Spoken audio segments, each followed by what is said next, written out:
Racist drama queen fails to get the attention she wants. A long-term member in my partner's more extended friend group, Crystal, was raised in a white supremacist house. They obsessed over whiteness and white purity to the point that only English or German blondes were white enough for them, but only if it was platinum blonde, natural, or dyed. The dad was 100% Latino and the mom was 100% Irish, but since when have racists made sense? On the surface, it seemed like she broke away from it. She mentioned being traumatized and deeply ashamed of her parents' attitudes.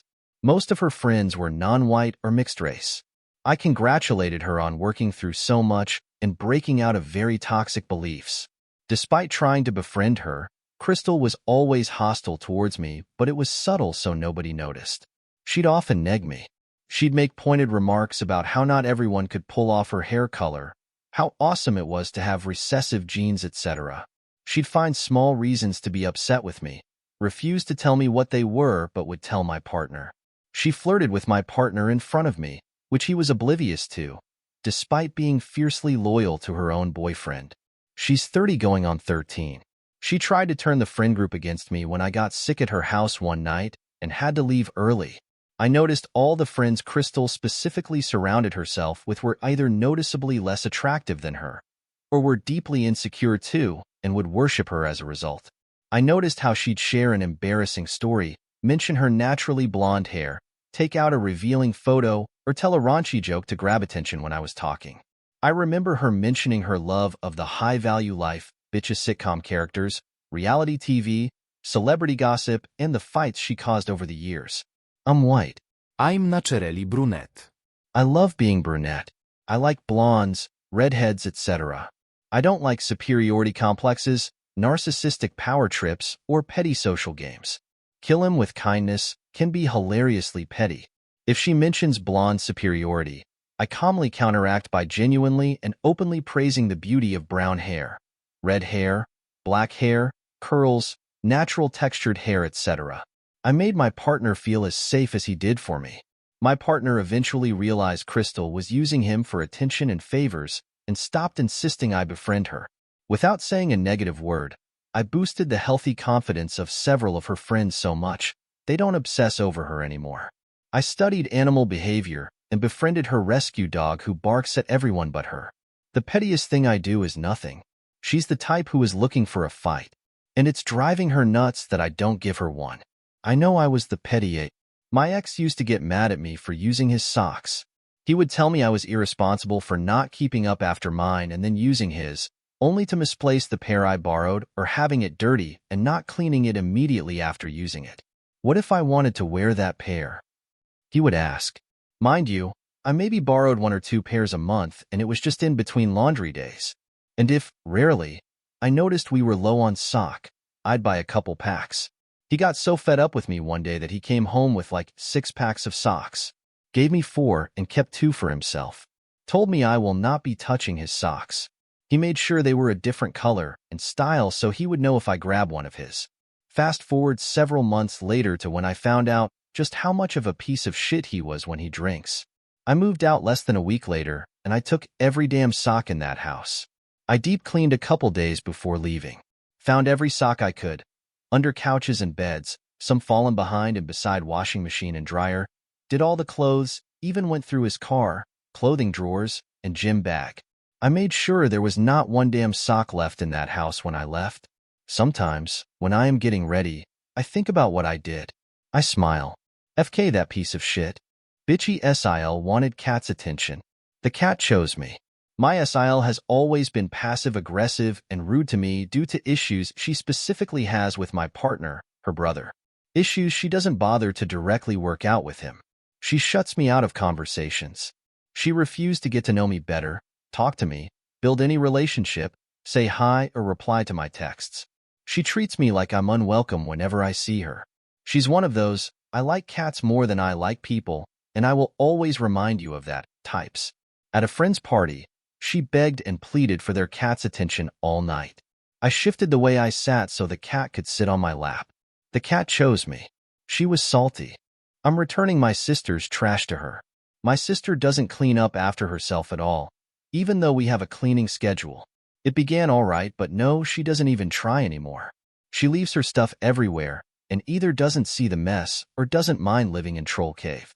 Yesterday I cleaned everything because I hate the mess, and even a day later the kitchen's already covered in crumbs. Completely fed up, I took the crumbs and put them on her computer's keyboard. I will continue to do so until she starts cleaning up, but my guess is she won't even notice. I wasn't good enough for you back then, so now you're not good enough for me. So, this is a story I just heard from my dad about some revenge my uncle did. My family is from what I'd say is a middle-ish class background from the north of England. Both my dad and uncle went through comprehensive school education during 60s and 70s. My uncle proved to have a talent in science through secondary school and so later applied for multiple universities around the country, including Oxford. Now Oxford University is well known as one of top-notch elite universities and so quite well-to-do and posh. Snobby posh. Oxford University turned him down. They considered comprehensive school education as not good enough. It wasn't grammar or private school education, and they were pretty explicit about it at the time. Roll on to the 90s. My uncle is now one of the foremost experts in his field and is a highly respected scientist. At the time, he was working for a research establishment over in the USA. It's now the 93 or 94, and he receives a letter from, wouldn't you know, Oxford University. And this time, instead of dismissing his comprehensive school education, they are offering for him to come over for a job interview. He accepts but points out he's in America. So, the prestigious university offered to fly him over on Concorde. They roll out the red carpet to really butter him up. My dad picks him up from the airport, and to my dad's horror, my uncle he's in his best, I'm relaxed gear. A shirt, that's dirty, shorts and flip-flops, rocking his usual scruffy beard. Really not job interview worthy at all. My dad thought that because he's going for this high-end Oxford University job interview, he'd at least put in his best suit. After all, the university was trying to poach him back to the UK, not looking like he just walked off a beach in the Gulf of Mexico to grab a drink at the bar.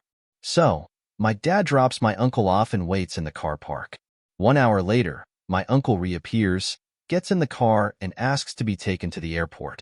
My dad asks him how it goes, expecting to have been there longer in the car park waiting for him. They offered me the job, but I turned it down. I told them that I wasn't good enough for you when I was 18. They aren't good enough for me now. The university was also paying for his Concorde flight home again. I honestly don't know what would have been louder, the mic drop or the jaw drop. Created a profile on Grindr for someone.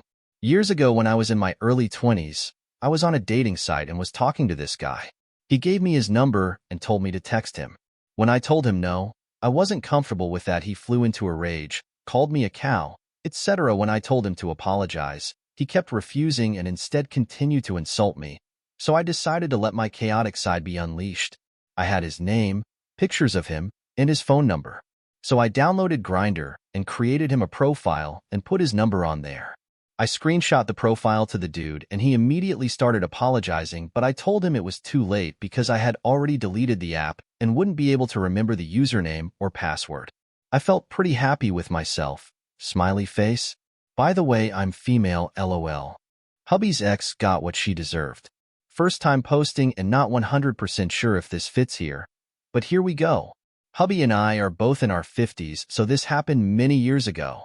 Hubby and his ex started dating at 18, married at 21, and separated at 22 after she started cheating on him and decided she didn't want to be married to him anymore. He was devastated and let her pack up all of their shared belongings and moved back in with his parents and stacked all of the boxes in their garage. I started dating Hubby when he was 28, about 3 years after his divorce was finalized. I graduated from college the following year and got my first big girl job and was excited to have my first apartment, but was concerned about having to go buy a bunch of kitchen things. Hubby was like, I have a bunch of boxes in the garage. Let's go through them, and you can see if there is anything in there you need. So he starts opening boxes, and I'm getting a nice little pile of things for my apartment, and suddenly he starts laughing and pulling all these newspaper-wrapped items out of a box. The more he pulls out, the harder he laughs.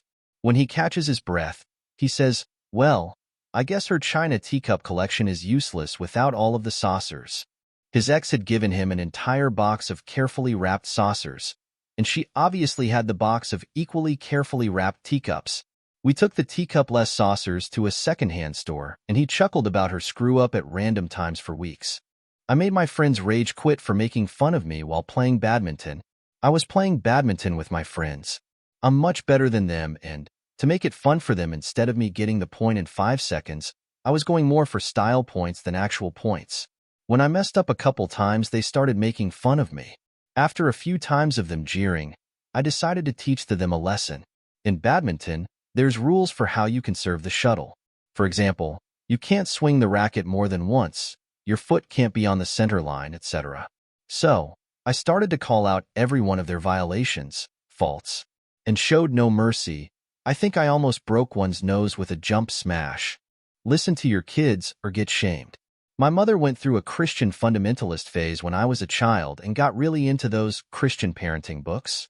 One thing recommended by these books was that you should, under no circumstances, go to your child when they call you, because you are the parent and therefore the authority, so they have to come to you.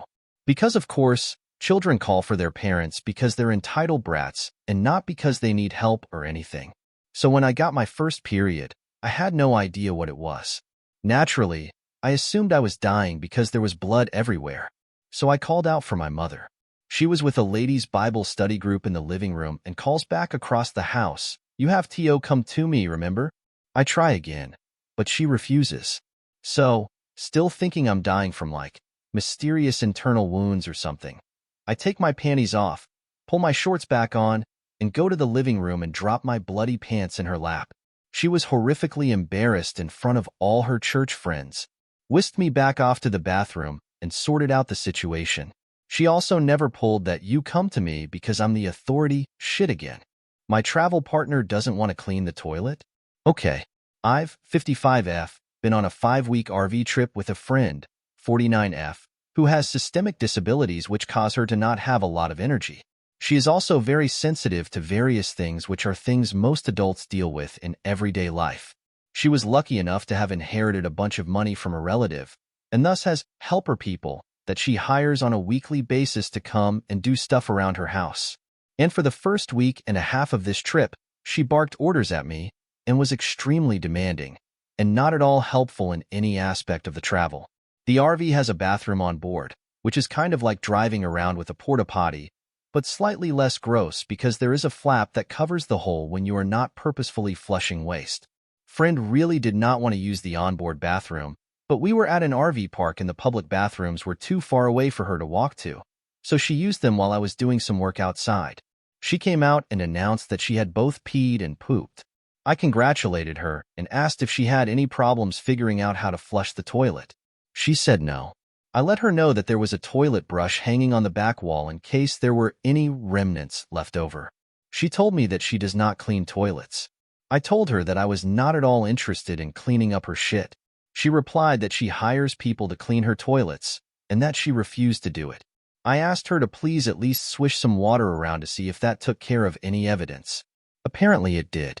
Fast forward to about a week later, when I basically had had enough of her demands and told her that she should fly home. This was a standing option the entire time, because she was not sure if she would be comfortable on this trip. She slept the entire time while I did 90% of the driving. Here's where my revenge came in. On our way towards the airport, we stopped at a tiny bookstore with one bathroom. We both had to use the restroom. I had to go number 2. I made sure I got to the restroom first. Let's just say that after flushing there was still some of my own evidence behind, and didn't bother to flush any extra paper afterwards. It was a small revenge, but it was satisfying. Accidental revenge on an angry suitor. Let me set the scene.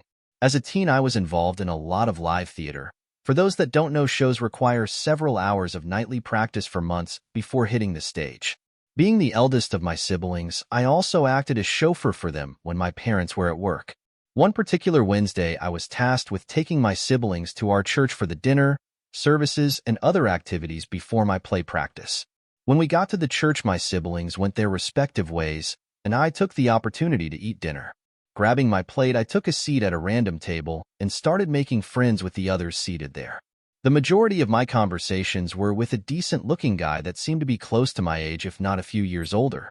We had a good conversation going, but my time quickly ran out, and I had leave for practice. We exchanged Facebook information and that was that. At the time I did have Facebook on my phone, but the theater had terrible service reception and I often didn't have time to check my phone anyway. So, it was 3 or more hours later that I got home to open my computer and see his messages on Facebook. He had sent a long string of messages that went something like this. Hey, are you ignoring me? Why won't you answer?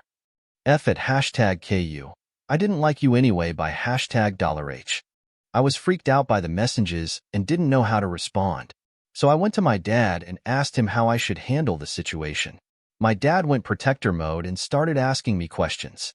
So I showed him the messages and watched the color drain from his face. Dad, shit. Me what? Dad, I'm interviewing this guy tomorrow. I have no clue if the guy ever put together what happened as he got blocked on my social media that night. Needless to say, calling the daughter of the boss names is a very bad interview tactic, and he didn't get the job. Sorry, not sorry about your car. Not so much revenge, but just being petty. I walked into an office to drop something off the other day and noticed a nice car parked right near the entrance. A really nice car, with one of its windows rolled down.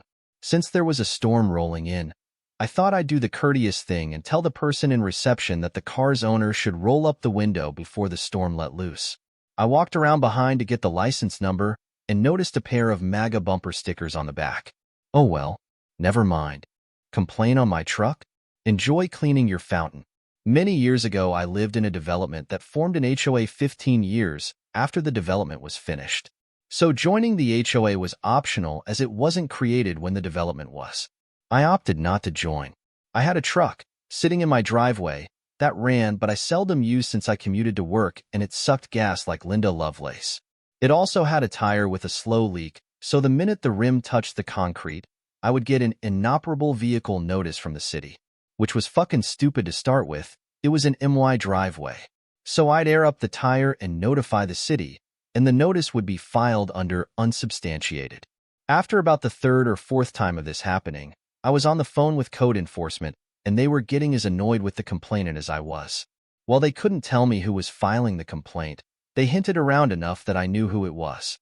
A neighbor whose backyard was adjacent to mine and lived around the corner. She didn't even live on my fucking street. She was also the new HOA's president. She also had an abandoned water feature / fountain that would go stagnant after it rained, creating a breeding ground for mosquitoes. Making that call to the city, then seeing the fountain cleaned out a couple days later was satisfying. Unintentional petty revenge. My nephew, mid-20s, had a migraine that was so bad he asked me to take him to the emergency room. After we checked in, he was laying with his head on my lap, feet on the floor. Security guard comes over and tells him that he can't lay down. My nephew told him that if he sits up, he will throw up. There isn't anyone else in the waiting room, so maybe bend the rules? Nope. You have to sit. My nephew sits up and immediately throws up all over the floor. He got called in right after, so I don't know who had to clean it up.